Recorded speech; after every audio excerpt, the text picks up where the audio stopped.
कैसे हैं आप लोग। आप सभी का स्वागत है रंजन एजुकेशन प्लस पे। तो हम लोग पहले जो वीडियो बनाया था, पहले वीडियो में मैंने पढ़ाया था प्रेजेंट इंडेफिनिट टेंस। आज पढ़ेंगे हम लोग प्रेजेंट कंटिन्यूअस टेंस। तो पहले प्रेजेंट इंडेफिनिट टेंस के बारे में हम लोग पढ़े थे, उसके पहचान के बारे में पढ़े थे, उसके रूल के बारे में पढ़े थे, उसके नेगेटिव सेंटेंस कैसे बनते हैं या नेगेटिव रूल क्या होता है वो भी पढ़े थे हम लोग, और इंट्रोगेटिव सेंटेंस कितने टाइप का होते हैं ये सब पढ़े थे। लेकिन हम लोग आज पढ़ेंगे हम लोग क्या, प्रेजेंट कंटिन्यूअस टेंस क्या होता है। तो यहाँ पे हम लोग प्रेजेंट कंटिन्यूअस टेंस के बारे में क्या जानेंगे, इसकी पहचान के बारे में जानेंगे। तो प्रेजेंट कंटिन्यूअस टेंस क्या होता है और इसकी पहचान क्या होती है। तो जो प्रेजेंट कंटिन्यूअस टेंस होता है, तो कंटिन्यूअस टेंस, कंटिन्यूअस का मतलब क्या होता है, लगातार, कंटिन्यू या जो का लगातार हो रहा हो, ठीक है। तो उसको हम लोग क्या बोलते हैं, कंटिन्यूअस को लगातार काम होता है तो वो कंटिन्यूअस टेंस होता है। लेकिन बात करें इसकी पहचान की, बात करें क्या इसकी पहचान की, इसकी पहचान क्या होती है।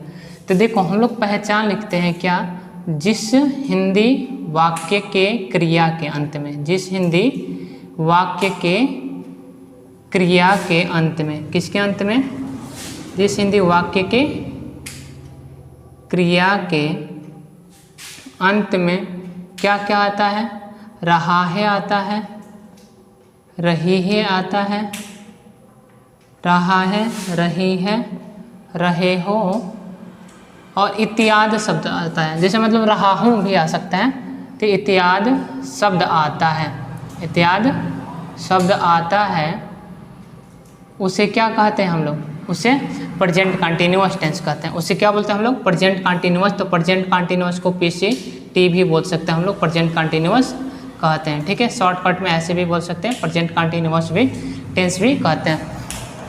तो ये तो प्रेजेंट कंटिन्यूअस टेंस का क्या हो गया, पहचान हो गई। कोई पूछेगा प्रेजेंट कंटिन्यूअस टेंस क्या होता है, तो जिस हिंदी वाक्य के क्रिया का अंत में रहा है, रही हो, रहा हो इत्यादि शब्द आता है। इससे मतलब इससे रिलेटेड बहुत सारे शब्द आ जाएंगे। जिसके अंत में हाँ है रहेगा, हूँ रहेगा, हो रहेगा, बट हाँ उसके पहले जो काम होगा वो केस में कंटिन्यूअस होने चाहिए, ठीक है।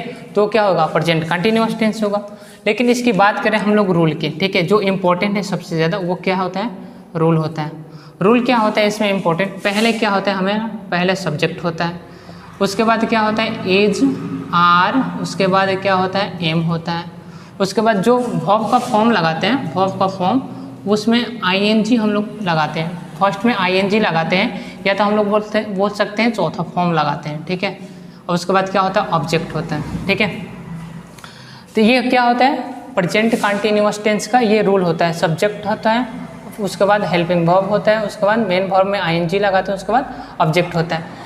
अब इसके बाद जानते हैं तो ये सब्जेक्ट क्या होता है। तो मैंने पहले ही बताया था सब्जेक्ट क्या होता है, या तो नाउन हो सकता है, नहीं तो प्रोनाउन हो सकता है सब्जेक्ट में, ठीक है। और जो ये हेल्पिंग वर्ब होता है किसके साथ क्या यूज होता है, तो हम लोग जानते हैं जो सिंगुलर होता है ये ही होता है, ही, सी होता है, इट होता है, और बोल सकते हैं सिंगुलर नाउन, क्या होता है, सिंगुलर नाउन। तो ये जो सिंगुलर नाउन होते हैं इनके साथ क्या, किसका यूज होता है, इज का होता है। फिर बोल सकते हैं आर का यूज कब होता है, तो वी क्या, वी के साथ हो सकता है, यू के साथ हो सकता है, दे के साथ हो सकता है, आप बोले तो प्लूरल्स नाउन या बहुवचन नाउन के साथ या संज्ञा के साथ हो सकता है। किसका यूज होता है, आर का यूज होता है। एम का सब लोग जानते हैं, आई के साथ किसका यूज होता है, एम का यूज होता है, ठीक है। आई के साथ किसका यूज होता है, एम का यूज होता है। उसके बाद हम लोग कुछ एग्जाम्पल देख लेते हैं, इसका एग्जाम्पल में क्या क्या आता है या क्या क्या होता है इससे एग्जाम्पल। तो हम लोग क्या करेंगे कि जैसे राम बाजार जा रहा है, ठीक है, राम बाजार जा रहा है, ये एग्जाम्पल है। हम लोग बनाएंगे इसका सब्जेक्ट क्या है, सब्जेक्ट राम है तो राम का राम ही लिखेंगे, ये नाउन है राम का। राम के साथ सिंगुलर नाउन है ना, सिंगुलर नाउन, राम क्या है, एक वचन है, सिंगुलर नाउन है, इसके साथ इज, तो राम इज लगेंगे, क्योंकि इज आर एम में से क्या लगेंगे, इज लगेंगे।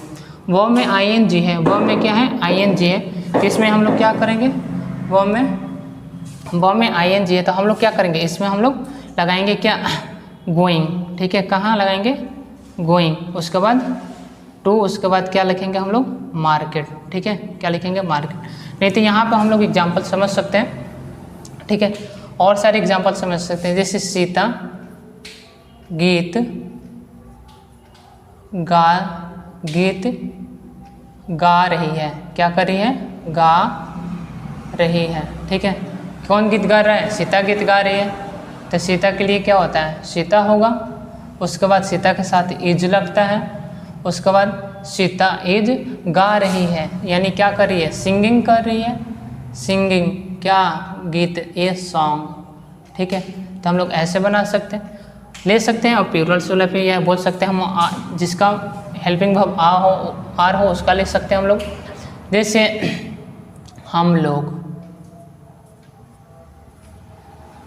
हम लोग अंग्रेजी पढ़ा रहे हैं। ठीक है, क्या कर रहे हैं? पढ़ा रहे हैं। बहुत सारे लोग मिलकर अंग्रेजी पढ़ा रहे हैं, तो इसके लिए क्या लगेगा? तो हम लोग क्या लिखेंगे? वी। हम लोगों के लिए क्या होता है? वी होता है। वी के साथ क्या लगाए हैं हम लोग? देख लो, वी के साथ क्या लगता है? आर। इसमें सब्जेक्ट वी हुआ, इसके साथ क्या लगाएंगे? आर लगाएंगे, क्योंकि प्लूरल्स होता है वी, इसके साथ प्लूरल्स वर्ब लगेगा। उसके बाद हम लोग क्या लगाएंगे इसमें? आर के बाद पढ़ा रहे हैं। पढ़ा रहे हैं क्या होगा? टीचिंग। क्या होगा? टीचिंग। क्या? इंग्लिश? नो, तो यहाँ पर इंग्लिश होगा। ठीक है, तो हम लोग ऐसे करके बना सकते हैं क्या? प्रेजेंट कंटिन्यूअस टेंस की टेंस बना सकते हैं, वो भी सिंपल वाला बना सकते हैं। क्या वाला बना सकते हैं? सिंपल वाला बना सकते हैं। तो एक बार देख सकते हैं प्रेजेंट कंटिन्यूअस टेंस क्या होता है। तो जिस हिंदी वाक्य के अंत में रहा है, रही है, रहे हो इत्यादि शब्द आता है, वो क्या होता है? प्रेजेंट कंटिन्यूअस टेंस कहते हैं, यह कहलाता है। रूल क्या होता है? पहले सब्जेक्ट रहेगा, उसके साथ इज आर एम लगेगा, उसके साथ क्या लगेगा? फिर जो भी वर्ब आएगा, वर्ब में आईएनजी लगाकर फिर ऑब्जेक्ट करेंगे। उसके बाद अदर वर्ड भी होता है इसमें।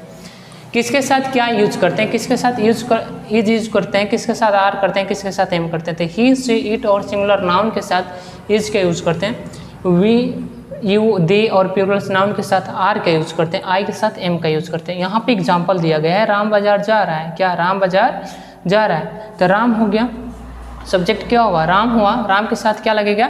इज लगेगा, क्योंकि राम क्या है? सिंगुलर नाउन है। राम इज जा रहा है। जा रहा है तो गो में आईएनजी जोड़े हैं, तो गोइंग टू किसके लिए? एक होता है मेन डेस्टिनेशन, या अपने लक्ष्य की ओर जा रहा है, उसके लिए टू का यूज करते हैं, टू मार्केट। तो Ram is going to market. Sita गीत गा रही है। सीता गीत गा रही है, तो Sita is singing a song. हम लोग अंग्रेजी पढ़ा रहे हैं, तो वी, और वी क्या होता है? प्लूरल्स होता है, इसके साथ प्लूरल्स वर्ब लगेगा। तो वी आर पढ़ा रहे हैं। टीचिंग क्या? इंग्लिश, तो इंग्लिश हो गया। ठीक है, इसके बाद हम लोग देखते हैं, क्या देखते हैं हम लोग? देखेंगे हम लोग नेगेटिव सेंटेंसेस। ठीक है, किसका नेगेटिव सेंटेंसेस? तो प्रेजेंट कंटिन्यूअस टेंस का नेगेटिव सेंटेंसेस। ठीक है, तो हम लोग नेगेटिव सेंटेंसेस में क्या देखेंगे कि नेगेटिव सेंटेंसेस का रूल क्या होता है और इसको कैसे बनाया जाता है। ठीक है, तो यहाँ पे हम लोग देखेंगे रूल। नेगेटिव सेंटेंस का रूल क्या होता है? तो देखो, बोल सकते हैं यहाँ पे ऐसे लिख सकते हैं, नेगेटिव सेंटेंस। क्या? नेगेटिव सेंटेंस, या इसको लिख सकते हैं सेंटेंसेस। कि नेगेटिव सेंटेंसेस किसका पढ़ रहे हैं हम लोग? तो प्रेजेंट कंटिन्यूअस टेंस का पढ़ रहे हैं। रूल क्या होता है? रूल, तो रूल देखो, इसका रूल होता है क्या? पहले रहेगा सब्जेक्ट रहेगा, उसके बाद क्या रहेगा? उसके पहले इज, आर, एम रहेगा, उसके बाद नॉट लगाएंगे, उसके बाद वर्ब में आईएनजी जोड़ेंगे, उसके बाद क्या लगेंगे? ऑब्जेक्ट लगेंगे, अदर वर्ड रहेगा तो लिखेंगे, नहीं तो रहने देंगे। ठीक है, एक सिंपल तरीका है, बहुत बेसिक रूल है। ठीक है, तो हम लोग इसके एग्जाम्पल की बात करें, क्योंकि इसमें नॉट है, इसमें एग्जाम्पल की बात करें। जैसे रहेगा, मैं तुम्हें नहीं पीट रहा हूँ। मैं तुम्हें नहीं पीट रहा हूँ। देखो इसमें क्या है? नहीं आया है ना, इस सेंटेंस में क्या आया है? नहीं आया है। इसमें रहा भी हूँ आया है, रहा हूँ आया है, और नहीं भी आया है इसलिए कौन है? प्रेजेंट टेंस है। रहा है लगा है इसलिए क्या? प्रेजेंट कंटिन्यूअस टेंस है। तो आई, सब्जेक्ट क्या है? आई है। मैं है, मैं के लिए क्या लगता है? आई। आई के साथ तीनों में से क्या लगता है? एम लगता है। आई के साथ तीनों में से क्या लगता है? इसमें इजारे में से एम लगता है। उसके बाद देखो नॉट आता है, तो नहीं है ना, तो नॉट क्या रहेगा? नॉट। पीट रहा हूँ, पीटना का क्या होता है? बीट। क्या होता है? बीट। बट रहा हूँ आईएनजी, बीटिंग। किसको? तुम्हें, यू। किसको? तुम्हें, यू। तो ये हो जाता है एग्जाम्पल। और सारे एग्जाम्पल हो सकते हैं। जैसे मेरा भाई जैसे रहेगा मेरा भाई हिंदी नहीं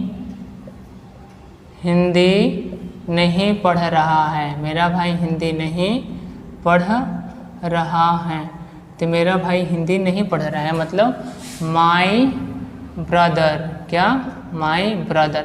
अब मेरा भाई है ना, मेरे भाइयों नहीं, मेरा भाई है ना, एक ही है ना, तो एक ही इसके साथ क्या लगेगा इज।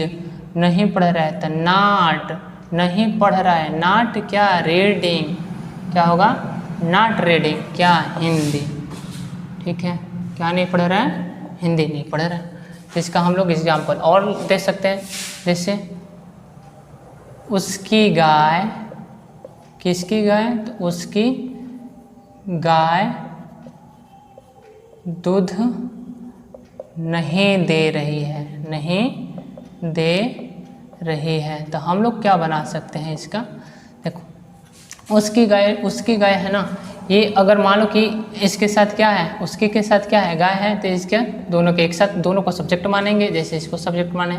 तो या तो हम लोग लिख सकते हैं अगर लड़का रहे तो हिज काव, लड़की रहे तो हर काव भी बोल सकते हैं, दोनों सही रहेगा। लड़का रहेगा तो उसकी काव, लड़की की भी रहेगा तो हिज काव या हर काव।